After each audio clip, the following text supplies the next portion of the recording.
Hi everyone, welcome back to my channel. Thank you so much for tuning in. Really appreciate you being here for your weekly bonus reading, Divine Masculine, Divine Feminine reading, to have a look and see what is going on for you ladies with your Divine Masculine. Okay, we've got two decks here. I sense there's been a lot happening, so I really want to get down to the bottom of this. This can be for any sign, and this is for those of you dealing with your Divine Masculine. So let's see what the cards can reveal for you.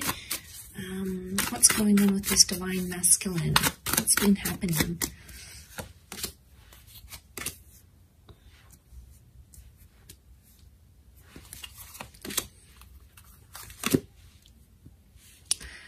Okay, some good cards so far that would indicate they want to sort of fulfill some sort of wish here for you. Okay, so I get the sense that there's some stopping and starting that's been happening between you and your Divine Masculine. Okay, let's lay out a few more cards on top to see what the reading, what the cards want to tell us around your. Let's do 4.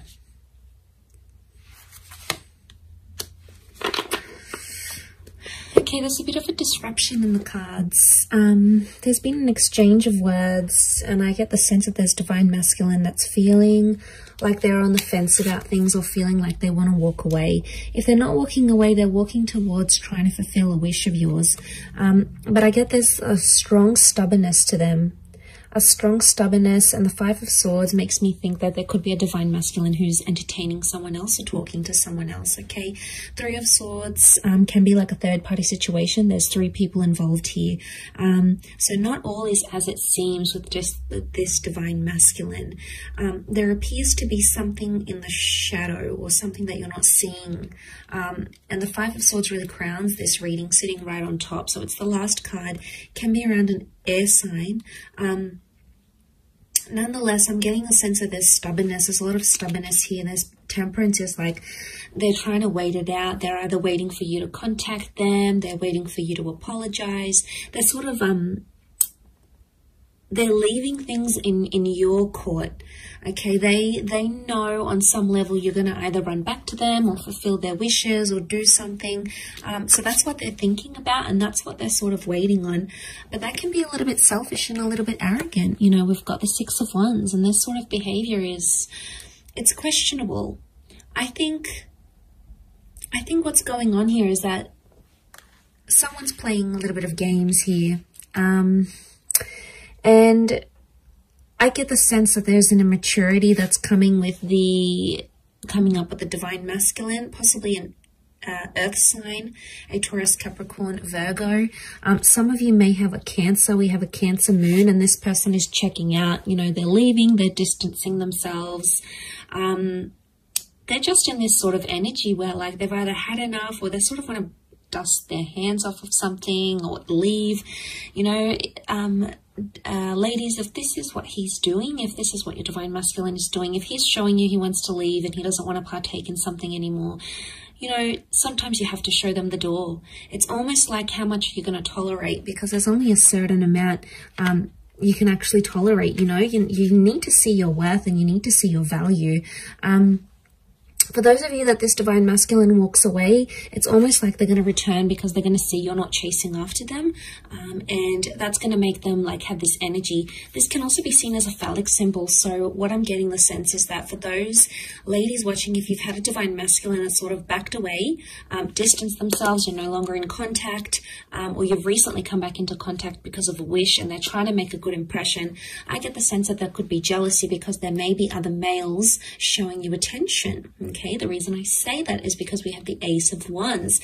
This is seen as a phallic symbol. Okay, so someone else is very sexually attracted, could be someone new who's coming in around you, and this Divine Masculine is going to pick up that energy. And, you know, men are so territorial. You know, they see someone else having interest in you, or they see you looking amazing, or they see that you've got your own stuff going on, and straight away, you know, something really resonates with them, and they, you know, it almost like grabs their attention, and then they're going to sort of be thinking about what they did. But look, as long as they're on the fence here, they're not making any movement. So someone, I get the sense, is a divine masculine here who is sort of saying, like on the fence. They're not all the way in, but they're not all the way out yet. And it makes me think they're just on the fence. And look at him, he's like watching and waiting. So it's either you have left them watching and waiting, or they're watching and waiting to see what you do. Remember, temperance, they can do it. They've got the patience. Or it could be like they're testing your patience. They're seeing how far you will take something and how far you will go with it.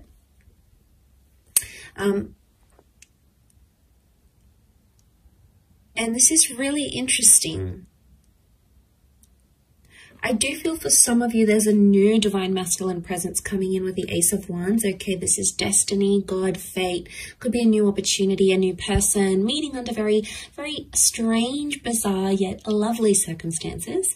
And the two of you are going to connect from there. And maybe this is the person, this is the divine masculine that can fulfill those wishes of yours with the Nine of Cups. Because you have wish out there. Water is divine feminine energy. So you've got the wish out there. You know what you want.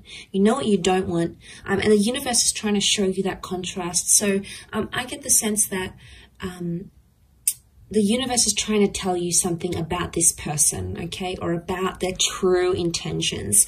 So there's some questionable things happening here. The Hierophant is stubborn energy. It's Taurus energy. It's sensual. It's romantic energy, yes, but at the same time, given all these other cards, I feel like because this card is sort of covered, it's almost like someone's romantic intentions are clouded, okay, or the romance in your divine masculine, divine feminine connection right now is not visible. Now, for some of you, the moon is a female, so for some of you, it could be that you are actually wanting to leave because your wishes, your intentions, your dreams are not with this divine masculine right now. Just because the connection isn't what you see right now, it doesn't mean how it's always going to be. It could just indicate right now you're not on a vibration where the two of you are matching, okay? You're not on each other's frequencies right now. And that's okay. Sometimes it takes time to get back onto each other's frequencies. Sometimes you need to be patient and sort of trust that process. Trust that they're gonna, that it's gonna happen in its own timing. But of course, some of you don't want to wait. It's like, you know what, if it's not happening now, then it's not happening ever. You know, you've really come to a point where if you're not receiving what it is that you want, you're not afraid to look for it somewhere else. So you're really drawing a line, okay, a line. And you're going to find that when you're in this vibration, you're going to be attracting a lot of other divine masculine energy at the same time. It's just like the way, you know, the way of the universe. But I feel like with the Five of Swords, there could be some sort of miscommunication, something that didn't go well, or someone that has, your divine masculine has possibly misinterpreted something here. And, they're still dwelling on it. Seven of Pentacles, they're still thinking about it. They're still focusing on it, and they're stubborn, and they're taking their time to resolve it. And look, maybe that's what they need. They need some time to themselves, or they need some time to deal with whatever it is that's going on with them right now. Let's have a look what the advice is for divine feminine right now. Okay. Two of Wands, you have a lot of options, or to keep your options open. It could also indicate that right now you need to keep a broader perspective, or look at the grand scheme of things. Okay, two cards that indicate open-mindedness. We've got the Six of Swords. Okay, the advice would be for some of you to move forward. Move forward with an open mind. Take some risks or take some leap of faith, but don't play the fool. Some of you have been playing the fool, okay, and you've been surrendering to this divine masculine. You've possibly been letting him get away with a few things. Ladies, if that's the case for some of you, if you keep on letting this behavior happen, it's just going to happen again and again. It's going to be cyclical like the sun. I mean, you've come up here as the divine feminine and divine masculine, but I get the sense that some of you, I think the advice here is that with the Fool, it's not to take too much on, maybe. It's not to get too involved, to the sense where you're taking it to heart, you're taking it really personally, and it's like shifting your whole world. Because if you are letting this divine masculine be the source of all your happiness, you know, that's when it could be a recipe for disaster. But if you're letting this divine masculine add happiness and add love and add all those wonderful things to your life, then obviously it's already a different vantage point. But the options here would be open-mindedness. So use your resources, keep an open mind. Try to picture yourself in divine masculine shoes. Try to picture yourself in his shoes if you can. So some of you, the advice is to move away and move forward. Six of Swords. Move forward into the world and bring about new opportunities for yourself. Put yourself out there to the world, okay? Because the Fool is new beginning. So for some of you, the advice here is some sort of new beginning. A new beginning with a new person, a new beginning with how you communicate with your divine masculine, a fresh start with them maybe, especially if you've been in no contact. This could all very much point to that sort of energy for you. But it is sort of like a weekly check-in, and I do hope it's resonated, ladies. Gents, hopefully I'll be doing a divine masculine reading, focusing on divine feminine. I don't have a lot of male subscribers though. Interestingly enough, it's mostly females that watch tarot and astrology. But I do have some wonderful returning male clients. So if some of you guys are watching this, I appreciate it. But it is mostly focused on divine feminine here. So you might have picked up a few things that are resonating right now, or if you're seeing some of that sort of behavior with your divine feminine, that could very well indicate how she's feeling on her end and how she's seeing you, how she's interpreting you, your actions, your behavior at this point in time. But for a lot of you, I want to say that some of these divine feminine ladies, they have reached a point where, you know, it's only so much they can handle. It comes to a point where enough is enough. There's a lot of Exodus cards that I'm seeing here. So unless you're trying to push this female away, be careful with what you do, divine masculine, okay? So just food for thought there. But thank you again for tuning in. Much love to everyone. Have a fantastic week ahead. Don't forget to tune in all this week. I'm going to have readings on my channel every day, and we'll see what comes up for you in the upcoming time frame. So take care everyone, and bye for now.